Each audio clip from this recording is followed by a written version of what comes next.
Vivimos envueltos en tiempos en los que la mentira se vende como verdad y la verdad se ridiculiza como engaño. Tengamos cuidado y tengamos temor.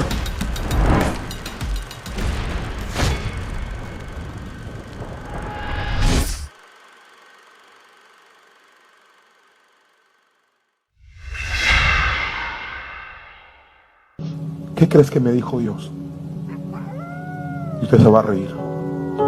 Me dijo Dios, hace 2 semanas, César, estaba orando y me dijo: hijo, construye una bodega en tu nuevo templo, a un lado, grande. Y le digo: pero ¿para qué? Constrúyela, hazla bonita. Dice: porque ahí vas a guardar los autos que te voy a regalar del año. Se vienen autos Ferraris, Lamborghinis y Rolls Royce que solo tú manejarás, pero será como una gratificación por obedecer en la construcción del templo. Y lo más loco, que lo creí, y lo más loco es que ya acabé la bodega, ya la hice en una esquina.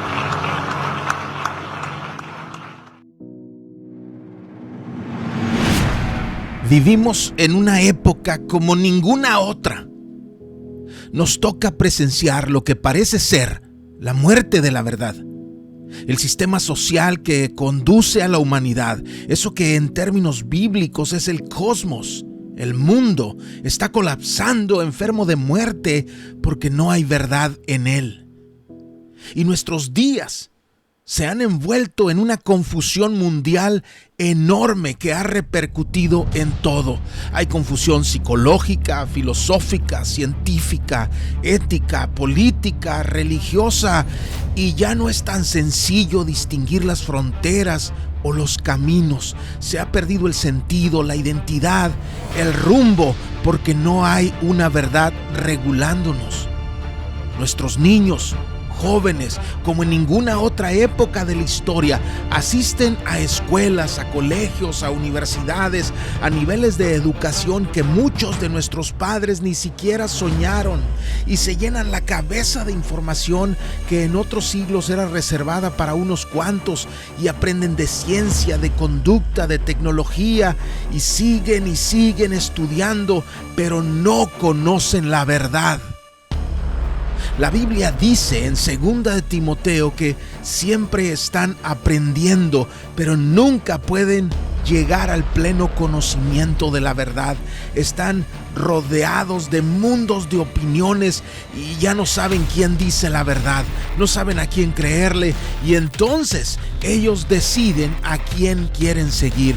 Y en medio de esa ya abundante confusión están además las redes sociales, en donde todo mundo tiene información y quiere compartirla. Ya todos son doctores en Facebook, ¿no? Ya todos son psicólogos, ya todos son mecánicos, ya todos son plomeros, ya todos son de todo. Todos son reporteros, todos son activistas sociales, y entonces tú les das follow, les das seguir, y otros les dan en seguirte, y sigues, y eres seguido, y ni siquiera sabemos a dónde vamos. Y los púlpitos, que antes eran respetados, ahora se llenan con mensajes sin Biblia, motivacionales, terapéuticos, sensuales, egocéntricos, antropocéntricos, y la predicación de la verdad eterna se ha diluido entre tantas voces que gritan tonterías, religiosidades, trivialidades y cosas pasajeras. En Juan 18, nuestro Señor, ya arrestado, es presentado ante Poncio Pilato, el gobernador romano sobre Judea, y en medio del interrogatorio, Jesús le respondió: mi reino no es de este mundo. Si mi reino fuera de este mundo, entonces mis servidores pelearían para que yo no fuera entregado a los judíos. Si mi reino fuera de este mundo, mi iglesia estaría armada y lista para derrocar sistemas, para boicotear gobiernos, para disparar hasta la última bala, para pelear hasta el último con vida. Pero ahora mi reino no es de aquí. Así que tú eres rey, le dijo Pilato. tú dices que soy rey, respondió Jesús. Y mira esto. Para esto yo he nacido y para esto he venido al mundo, para dar testimonio de la verdad. Si creemos que solo vino a morir y resucitar, no entendemos todavía. Si anunciamos que solo era una misión de reconciliación, no entendemos todavía. Hay algo más grande aquí, el anuncio de la verdad, porque en los planes divinos estaba que conociéramos la verdad y permaneciéramos en la verdad, y la verdad nos haría libres. En un momento lo leeremos en Juan 8. Por eso aquí Cristo dijo: para esto yo he nacido y para esto he venido al mundo, para dar testimonio de la verdad. Y si esto es poderoso por sí mismo, hay algo más a qué ponerle atención. Sigue diciendo: todo el que es de la verdad, fíjate bien, todo el que es de la verdad, escucha mi voz. Quiere decir que incluso en medio de estas nubes de confusión que nublan la vista de nuestra generación, sí hay gente enamorada de la verdad. Sí hay gente que permanece en la verdad. Son los pocos, quizás son los señalados, tal vez son los ridiculizados, a veces hasta perseguidos, a veces hasta lastimados, pero sí los hay. Porque todo el que es de la verdad escucha la voz de Cristo. Sigamos leyendo. Pilato le preguntó: ¿qué es la verdad? Y habiendo dicho esto, salió. Pilato era o estaba influenciado por una corriente filosófica muy importante de su época y que ha renacido con fuerza y con influencia en nuestros días: el agnosticismo. Pilato parece creer que la verdad es imposible de entender. ¿Qué es la verdad? Muchos ahora piensan así. Cuando hablan de la verdad, la ponen junto a signos de interrogación. Y también tenemos a quienes no conciben que exista tal cosa como una verdad absoluta, perfecta, incambiable. ¿Qué es la verdad? Porque ellos alegan que la verdad es relativa, que cada quien la interpreta como quiere y que para cada quien eso es la verdad. Una cultura que llamamos posmodernismo, la cultura de nuestros hijos. Una cultura que siguió a la nuestra, la de la era de la información y del racionalismo, en la que muchos seguimos atorados. Una cultura donde no existe la verdad fuera de lo que se puede percibir de una manera lógica e intelectual. Para nuestra generación, la verdad es solo resultado de un esfuerzo académico, de procesos racionales, y si puede explicarse en esa manera, entonces sí es verdad. Y para otros, la verdad es pragmática. Si da resultados, entonces es verdad. La verdad para ellos es lo que funcione. No ven los efectos a largo plazo, no miden los daños colaterales, no ponen atención a lo que se sacrifica. Mientras que dé resultados, entonces es verdad. Hace muchos años alguien sugirió contratar a una vedette tocando un instrumento en la iglesia. Es verdad, ¿eh? ¿Te imaginas? Y es que supuestamente eso atraería muchas almas. Sí, cómo no, le faltó decir que no vendrían a los pies de Cristo, sino a deleitarse en pensamientos sucios, pecaminosos. Pero funciona, dijo él. Y con tantas voces explicando qué es verdad según su interpretación, podemos agruparnos junto a Poncio Pilato y decir qué es la verdad. Aun cuando acabamos de escuchar a Jesús asegurar: para esto yo he nacido y para esto he venido al mundo, para dar testimonio de la verdad. Eso que salía de los labios de Cristo, eso era la verdad. Quiero que entiendas esto. La verdad sí existe. No es una idea absurda de alguien perdido entre pensamientos tontos. La verdad existe. Te dije que leeríamos Juan 8, donde Jesús nos dijo en Juan 8:32: y conocerán la verdad, y la verdad los hará libres. La verdad es algo que existe. no es una utopía, no es un absurdo, no es una interpretación personal. Y no solo existe fuera del hombre. No es el hombre el que la concibe, no la creamos nosotros, no se deriva de nuestros sentimientos, no nace de nuestros anhelos. Ella existe sin nosotros, y no solo existe, además la podemos conocer. No nos toca filtrarla, nos toca conocerla. Conocerán la verdad, es decir, que la verdad puede ser aprendida, puede ser descubierta, puede ser estudiada. Pero hay un problema que ha crecido con el tiempo y que ya para nuestra época viene en un tamaño monstruoso. Vivimos envueltos en tiempos en los que la mentira se vende como verdad y la verdad se ridiculiza como engaño. Tengamos cuidado y tengamos temor, porque eso es lo que sucede allá afuera, y la palabra es clara. Ay de los que llaman al mal bien y al bien mal, que tienen las tinieblas por luz y la luz por tinieblas, que tienen lo amargo por dulce y lo dulce por amargo. El profeta hace un lamento por el destino de aquellos que hablan de la mentira como si fuera verdad y de la verdad como si fuera mentira. Pero para bien y para mal, esa es la época que nos tocó vivir. Dios nos diseñó para vivir en esta generación que viola la verdad, que la escupe, que la desprecia, que la aborrece, y para eso estamos aquí. Porque el pecado es más atractivo. Porque ¿para qué quiero al Señor si puedo ir por más dinero? ¿Para qué quiero del Señor si puedo ir por más diversión? ¿Para qué quiero Biblia? ¿Para qué quiero ser confrontado? ¿Para qué quiero ser pastoreado? ¿Para qué quiero que me digan que arregle mi vida? La mentira me trata mejor. El pecado me trata mejor. La distancia de las cosas de Dios sabe mejor. Pero quieren mantener un toque religioso que justifique sus pecados. Como aquel pueblo en el desierto que abandonan al Dios que los sacó del cautiverio y le regalan adoración al becerro que ellos hicieron. Ellos querían rituales espirituales, pero sin un Dios que les diera mandamientos. Mejor ese becerro que no habla, que no ve, que no sabe, que no culpa, donde puedo hacer lo que quiero. El título del asunto de hoy, a la carta, es medio francés, ¿no? Porque así nació la frase.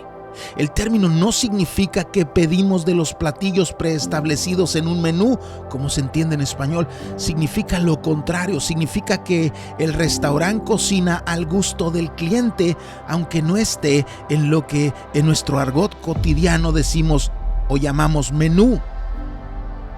Y escogí ese término así porque cada vez crece más el grupo de, entre comillas, creyentes que buscan predicaciones a modo, que buscan predicaciones que digan lo que ellos quieren oír.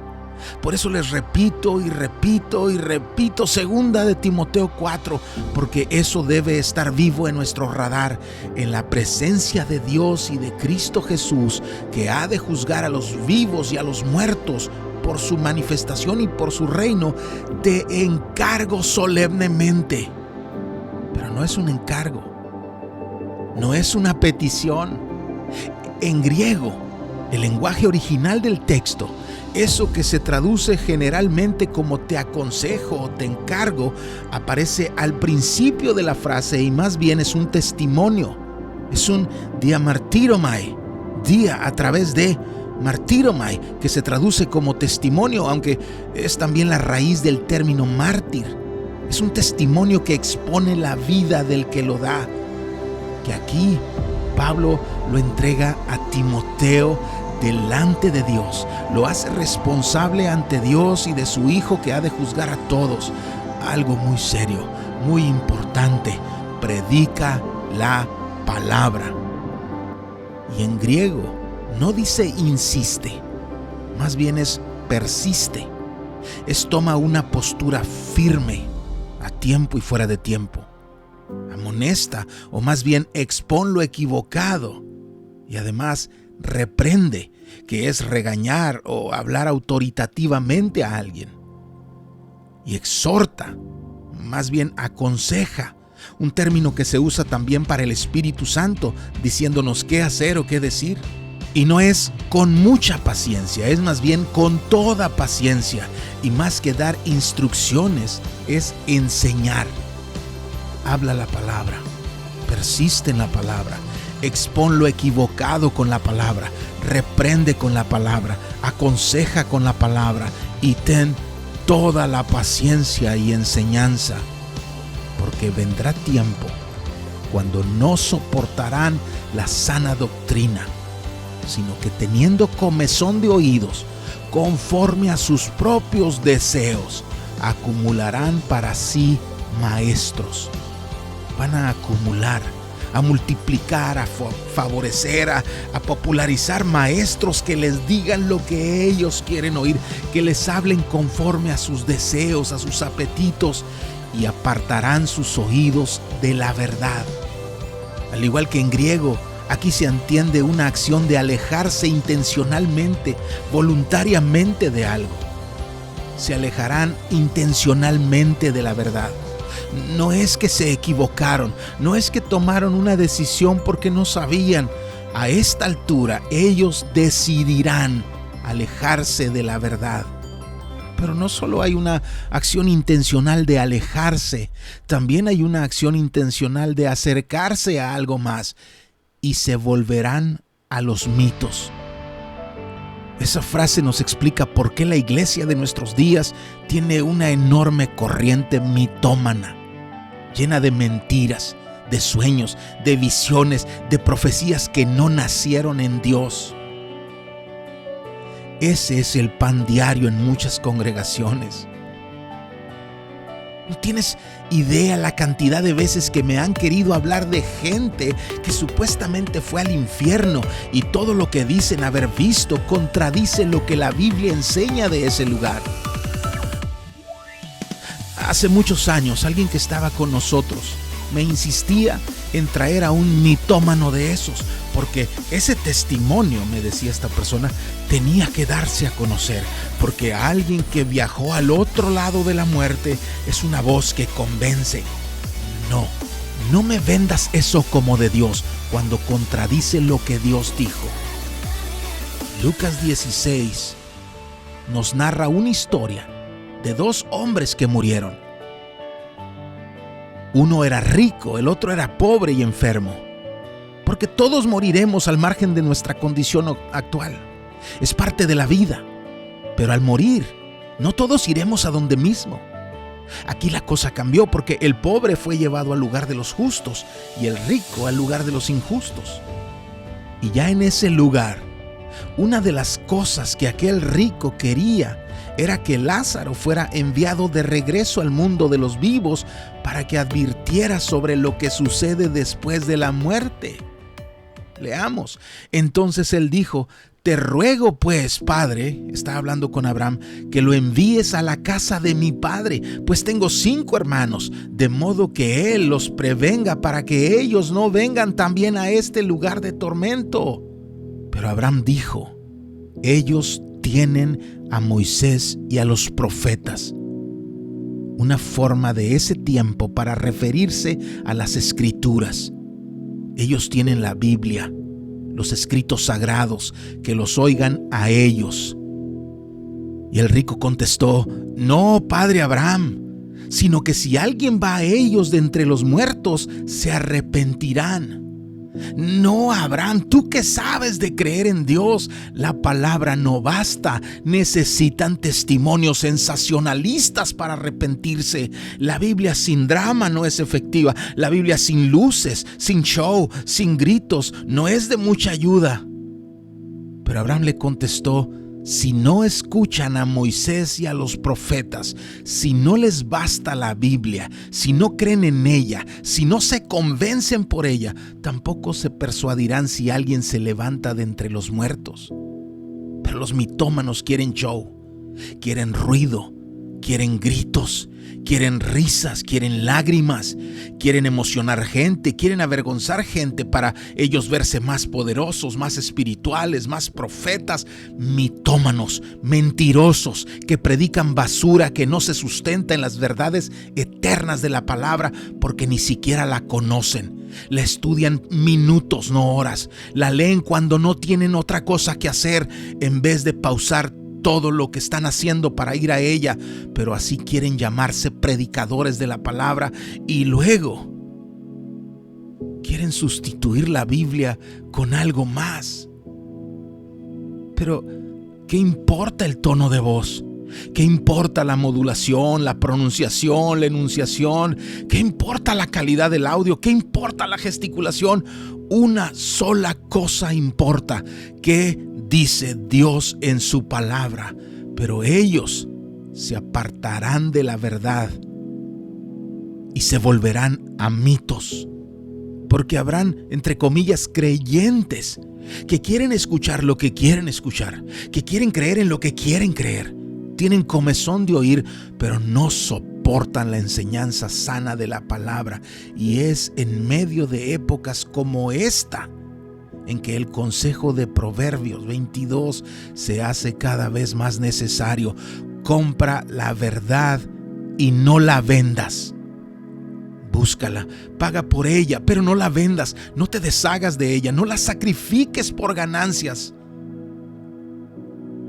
Y cuando el mundo entero diga algo contrario a lo que Dios dice en su palabra, no tiembles en el ánimo, no sufras en la fe. Hebreos 6 dice que es imposible que Dios mienta, y si lo que dice no se parece a lo que dice nuestra sociedad, debemos abrazar Romanos 3, sea Dios veraz y todo hombre mentiroso. No busques comida a la carta. Aliméntate de la palabra de Dios. Porque vienen tiempos en los que muchos no soportarán que les hablen de la palabra. Ya vas a empezar, ya vas con tu ¿dónde dice?